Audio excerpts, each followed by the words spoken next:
विपक्ष के पास ना कोई मुद्दा है, ना उनके पास कोई गारंटी है, ना कुछ करने को है, ना कुछ करने को है। राहुल गांधी को खुद ही नहीं पता उनको चुनाव कहां से लड़ना है। घर वाले मिलके उनके लिए जो एक सीट नहीं ढूंढ पा रहे हैं कि हम चुनाव कहां से लड़ेंगे। विपक्ष 40 के लिए खेल रहा है, वो 400 के लिए खेल रहे हैं। तो 400 जो बनाने की सोच रहा है वो 370, 400, 420 भी बना सकता है।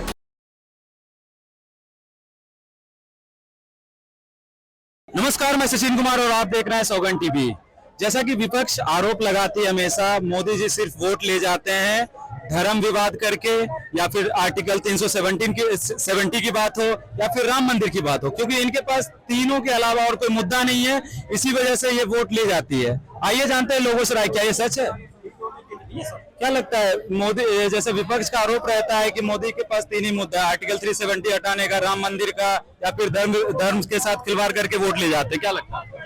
देखिए 2014 में जब मोदी जी सत्ता में आए थे तो मुद्दा हुआ करता था बीएसपी, जो भारत का मुद्दा करीब मेरे ख्याल से 65 सालों से कंटिन्यू चलता रहा था।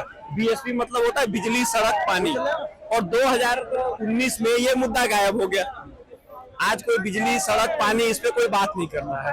तो जो आदमी इंसानों के, पब्लिक के मूलभूत सुविधाओं में से जो मुद्दा था वो गायब हो गया। तो आप बोलने को तो कोई राजनीति बोले, कोई राम का नाम ले ले, कोई मस्जिद पे चला जाए, कोई गुरुद्वारे में चला जाए, ये फालतू की बातें हैं। विपक्ष के पास ना कोई मुद्दा है, ना उनके पास कोई गारंटी है, ना कुछ करने को है, ना कुछ करने को है। वो राहुल गांधी नारा लगा रहे हैं कि सर ऐसा है कि जिसकी जितनी संख्या भारी उसकी जिसकी जितनी संख्या भारी उसकी उतनी हिस्सेदारी। कल को तो कोई आएगा, भाई आपकी बॉडी बड़ी अच्छी लग रही है, आपने मेरे साथ अन्याय किया, तो आपका आधा शरीर काट के मेरे शरीर में फिट किया जाए। तो ये विपक्ष के ऐसे ही मुद्दे हैं, उस पर क्या बोला जाए। राहुल गांधी तो ये भी बोलते हैं कि मोदी जी 400 पार का नारा लगाते हैं, वो मैच फिक्स करके बैठे, इसलिए 400 का नारा लगाते हैं। वो तो भाई अगला वो 40 के लिए खेल रहा है, अगले 400 के लिए खेल रहे हैं। तो नहीं 400 पाएगा तो 350 बनाएगा। ये लोग 40 के लिए खेल रहा था, हो सकता है 20 पे आ जाए। भाई आपकी आपका मोरल लेवल जो है वो यही पे है कि भाई हमने 20 सीट जीतनी है। आज गांधी परिवार के नाम पे वोट नहीं मिल रहा ना। राहुल गांधी को खुद ही नहीं पता उनको चुनाव कहां से लड़ना है। घर वाले मिलके उनके लिए एक सीट नहीं ढूंढ पा रहे हैं कि हम चुनाव कहां से लड़ेंगे। तो फिर विपक्ष की हालत तो खराब है, इसको आप मानिए। जैसा कि विपक्ष राम मंदिर के उद्घाटन में बहुत नहीं गए थे, तो उनका कहना है कि राम मंदिर पूरा बना ही नहीं तो हम क्यों जाए देखने। देखिए, जिनको धर्म का ज्ञान नहीं है वो तो अब ऐसे ही उन्होंने सोमनाथ मंदिर के साथ भी किया था। अब देखिए, मैं एक मजे की बात बताता हूँ।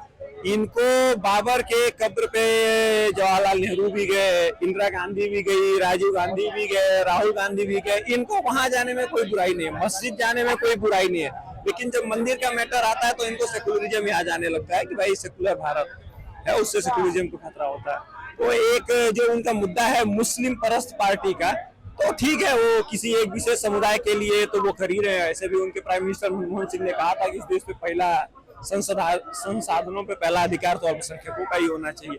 अल्पसंख्यक केवल मुस्लिम होता है जिनकी 20% आबादी है। 2% सिख है, उनकी माइनॉरिटी में नहीं आते हैं।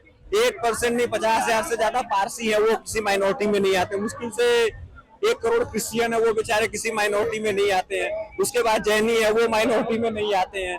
अहमदिया मुस्लिम है, वो माइनॉरिटी में नहीं आते हैं।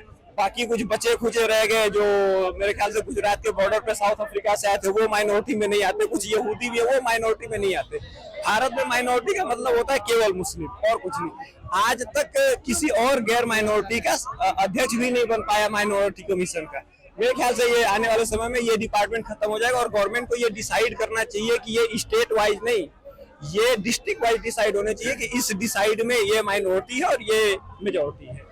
तभी देश का कुछ भला हो सकता है, अदरवाइज नहीं होगा। बीजेपी धर्मवाद करता है कि नहीं करता? देखिए, धर्म की बात कौन करता है? धर्म की बात तो उन्होंने किया था ना, जिन्होंने बंटवारा कराया था।